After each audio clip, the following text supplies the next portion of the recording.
హిందూ బంధువులందరికీ నమస్కారం అండి. క్రైస్తవులకి ప్రైజ్ లాట్ అండి. ఈ వీడియో ఖచ్చితంగా మీకు అందరికీ నచ్చుతుందనేసి అనుకుంటా ఉన్నానండి.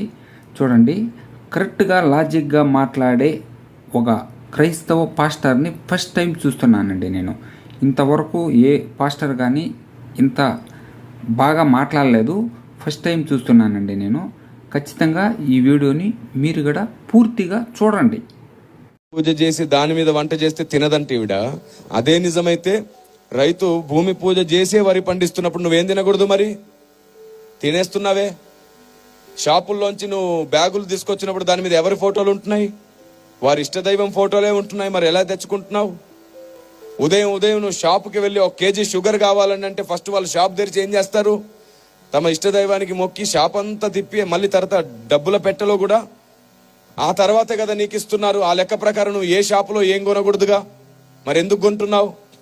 చివరికి కటింగ్ షాప్కి వెళ్తే కూడా వాడు పూజ చేయకుండా కట్ చేయట్లేదు. ఎందుకు కట్ చేయించుకుంటున్నావు? ఇలాగే ఆలోచిస్తూ పోతే నువ్వు బస్సు ఎక్కావు. బస్సు ఎక్కగానే ఖచ్చితంగా అతను ఏం చేస్తాడు? అగరొత్తి వెలిగించి పూజ చేసుకుంటాడు.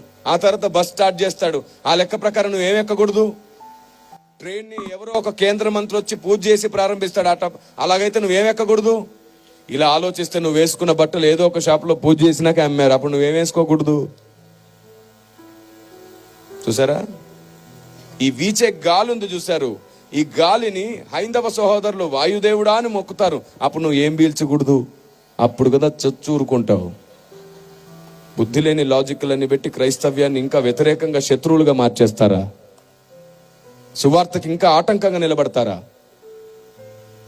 ఇలాగ ఆలోచిస్తే మీకు తెలుసా, మీరు వేసుకునే చెప్పులు, మనం వాడే ఫోన్, చివరికి నా చేతిలో ఉన్న మైక్, ఇక్కడ ఉన్న బాక్స్, ఇక్కడ ఉన్నటువంటి వాయిద్యాలు, మీరు వేసుకున్న కళ్ళజోళ్ళు, మీరు కూర్చున్న కుర్చీలు అన్నీ ఆయా షాపుల్లో ఆయా డీలర్స్, చివరికి కార్లు కూడా వాళ్ళు పూజ చేసి వాళ్ళ షోరూంలో అమ్ముతున్నారు. ఆ లెక్క ప్రకారంగా మనం ఏ వస్తువు కొనలేంగా. ఇంకా మీకు బాగా ఇష్టమైన వస్తువు గురించి చెప్పనా? బంగారం. ఏ మార్వాడి అయినా పూజ చేయకుండా బంగారం తయారు చేస్తాడా? ఆలోచించిన ఆశాభంగం తెచ్చి ఇక్కడ పడేయండి. పాస్టర్లు అందరు కలిసి మళ్ళీ ఇదే కొత్త సంవత్సరం ఇంకా పెద్ద సభ పెడతారు. అప్పుడు మొత్తం మండలం వచ్చి సువార్త వింటారు. ఇక్కడ ఏంటి బంగారం చూద్దాం, వేయగలరా? అమ్మో, ఇది నా బంగారం, పూజ చేసిన బంగారంగా. మరి ఇలా ఉంటుంది. చాలండి, ఇంకెంతకాలం ఈ అజ్ఞానం చెప్పండి. అందుకే మనకి ఏదైనా గొప్పగా అనిపిస్తే పరిగెత్తొద్దు. మోకరించి దేవుణ్ణి అడగండి, ఇది కరెక్టేనా ప్రభు అని. మన జ్ఞానానికి పరిధి ఉంది. ఆయన జ్ఞానం అమితమైనది. ఆమేన్. అనంత జ్ఞాని ఆయన. ఇప్పటిదాకా మన పాస్టర్ గారు చాలా బాగా మాట్లాడినాడండి. ప్రతి ఒక్కరూ ఇలాగే ఉండాలని నేను కోరుకుంటా ఉన్నాను. చూడండి, ఒక రైతు గురించి మాట్లాడినాడు. ఓకే అండి, చాలా బాగుంది. ఆ రైతు పొలంలోకి వెళ్ళేటప్పుడు దండం పెట్టుకొని పొలంలోకి దిగుతాడండి. ఒక బంగారు షాపు మనం పోయి బంగారు కొంటే దేవుడు పటాల దగ్గర పెట్టి మన చేతిలో పెడతాడండి. అక్కడ దేవుడు, ఇక్కడ మనం మనుషులు. దాని గురించి కానీ చాలా బాగా మాట్లాడినాడండి. ఇంకొకటి వాయుదేవుడు, గాలి గురించి. మనం గాలిని దేవుడుగా పూజిస్తామండి.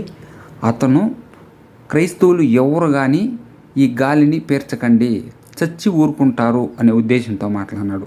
చాలా బాగుందండి, అది కానీ బాగుంది. చూడండి, ఇంకొకటండి, ఇందులో ట్రైన్ కానీ బస్సు కానీ, ఒక డ్రైవరు బస్సు ఎక్కినప్పుడు దండం పెట్టుకొని బస్సు స్టార్ట్ చేసుకొని ముందుకు వెళ్తాడండి. చాలా బాగా మాట్లాడినాడండి. ఈ పాస్టర్కి హ్యాట్సప్ అండి. చూడండి, ఇలా మాట్లాడితే ఎటువంటి ప్రాబ్లము లేదండి మాకు. వేరే విధంగా మాట్లాడితేనే హిందువులు ప్రతి ఒక్కరికి కోపం వస్తుంది. కోపం వచ్చినప్పుడు ఇలాంటి వీడియోస్ పెట్టాలనుకుంటారు. ఇలాగే పెట్టి హిందువుల్లో ప్రతి ఒక్కరిలోని చైతన్యం రావాలనే ఉద్దేశంతో నేను ఈ వీడియోస్ చేస్తున్నాను. జై శ్రీరామ్, భారత్ మాతాకి జై. హిందువులు ప్రతి ఒక్కరూ ఈ వీడియోని ఒక లైక్ చేయండి, షేర్ చేయండి, పక్కలో గంట సమ్మెల మీద కొట్టి ఇక్కడ హాల్లో పెట్టుకోండి.